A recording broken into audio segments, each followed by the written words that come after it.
Since its inception, there has been a pretty straightforward path to the NBA that all athletes have walked. Play basketball in high school, and nowadays probably some AAU as well. Perform good enough to get the attention of collegiate scouts, get recruited by a Division I school, play there for a year or two, and then enter the NBA draft. Like I said, for the longest time, this was the tried and true way to make it to the NBA. However, over the past decade or so, a shift has started to take place, and that shift is players deciding to forego the usual path that leads to college before the NBA and instead opt for more unconventional means to get where it is that they're trying to go. And one of the main reasons that players are beginning to do this is because more and more people have begun to see the NCAA for what it really is, which is a system to exploit young talent and make loads and loads and loads of money off of them. And this topic of college athletes not receiving a dime for sometimes their literally back-breaking labor has become big enough that now even the US government has begun to get involved and is launching investigations to see exactly what's been going on behind the scenes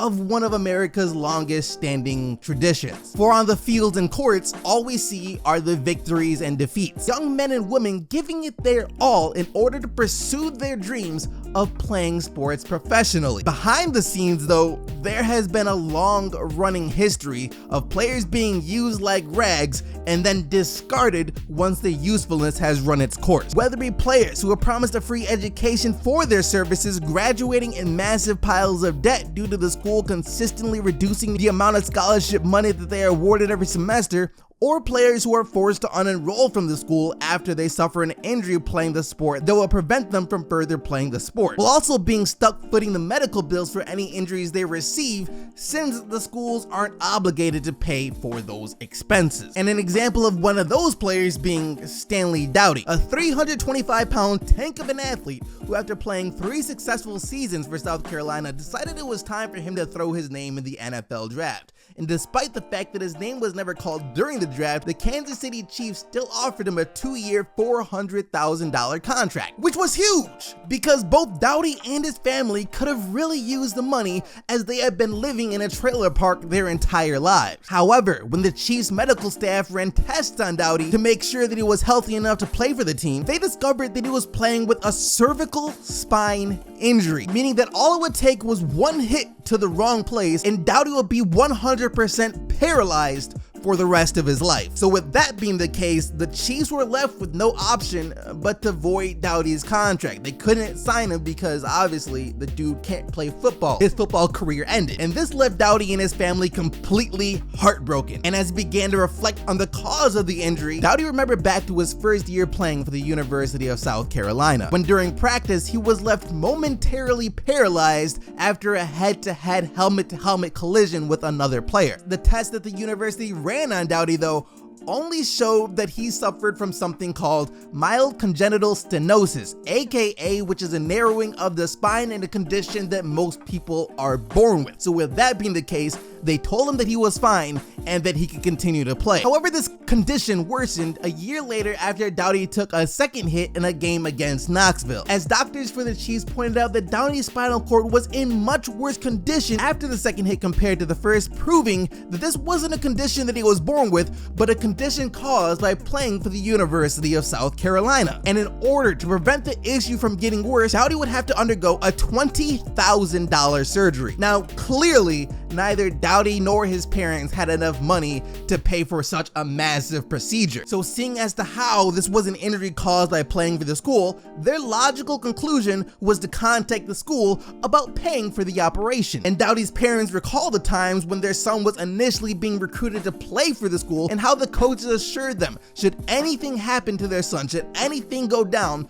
that they would take care of him, that they had his back, that they had him covered. So with that being the case, they felt pretty optimistic about the chances of the son getting the surgery that he required. Sadly though, despite his former coaches initially saying that they would see what they would do to help, eventually both the coaches and the schools completely ghosted the Doughty family. No calls, no texts, no emails, no nothing. Essentially leaving Doughty helpless in his situation. A situation that forced him to move back into the trailer park with his parents, where he still lives today on disability, as Doughty now says that he experiences constant pain in his neck as well as the inability to lift his arms above his head. Another example of the NCAA's treatment towards its players will be the story of Tyrone Prothro, a player who made one of the most incredible catches in not just NCAA football history, but football history period, only to shatter his knee 3 games later, essentially ending his days playing football. Now, luckily for Prothro, his injury was considered a high-profile or public injury by the NCAA,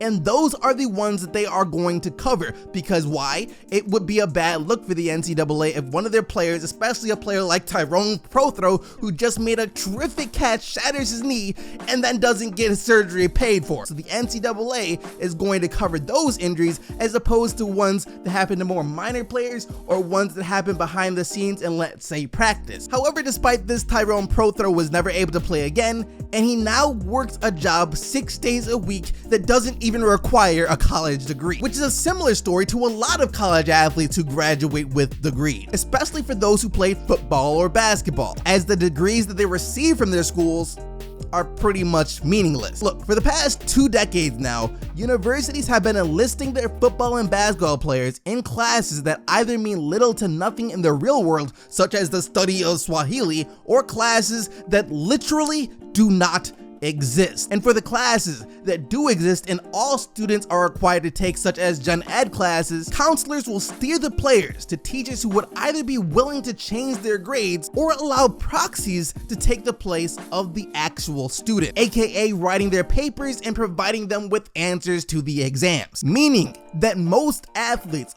are learning little to nothing at all during their time in college, which almost seems like it defeats the purpose of their compensation for, once again, their sometimes literally back-breaking labor being a free discounted college education. Still, despite all of the heat the collegiate sports deserve and have been getting over the past 5 to 10 years, like I said at the beginning, it continues to be the path that most pursue in order to achieve their dreams of playing their sport professionally. However, now in the year 2020, that seems to be changing, as 5-star recruits across the country are electing to take their talents elsewhere.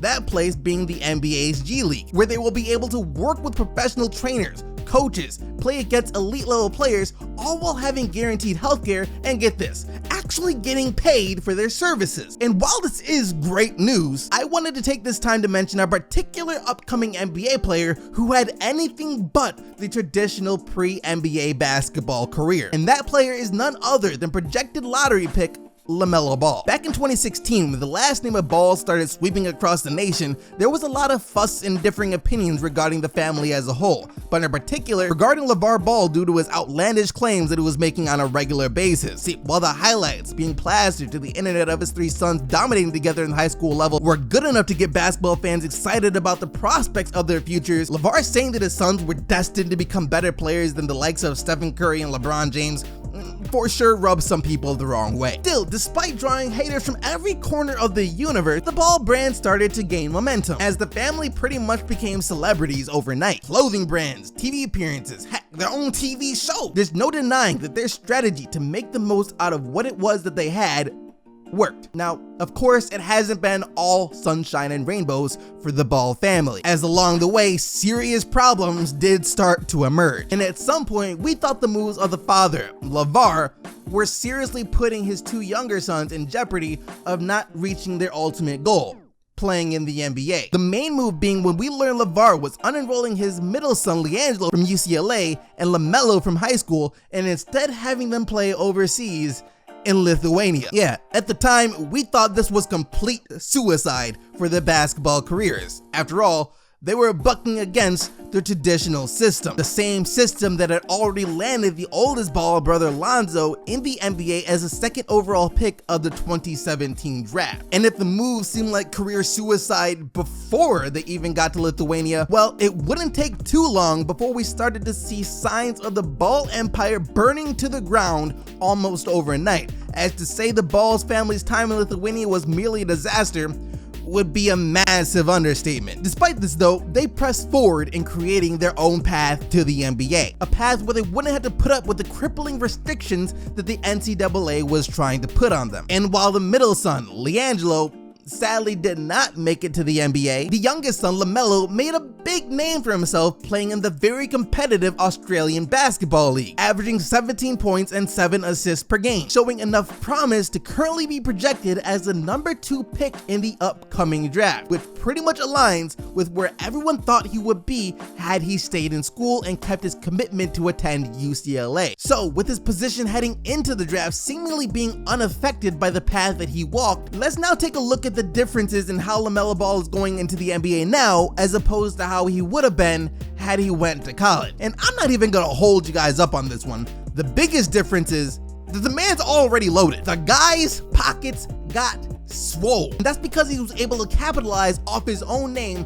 as well as his basketball skills, something that the NCAA was not going to allow him to do. And the money that he's made goes beyond the cars, clothes, and jewelry that he has, because I mean, the man has already made enough money to become the first person heading into the NBA draft as the owner of a basketball team. Yeah, LaMelo Ball recently bought the same Australian basketball team that he played for. So now, with all of that being said, I'm willing to let you guys come to the conclusion as to whether or not the moves made by LaMelo and his father LeVar were worth it or not. Was it worth it to give up that ever so valuable college education in exchange for already having established your own brand and, oh, by the way, owning an entire team? Look, I'm not going to say much else about the blood-sucking NCAA, but all I know is if I was in a position where I had to decide between playing for one of these schools or playing for the G League or even overseas,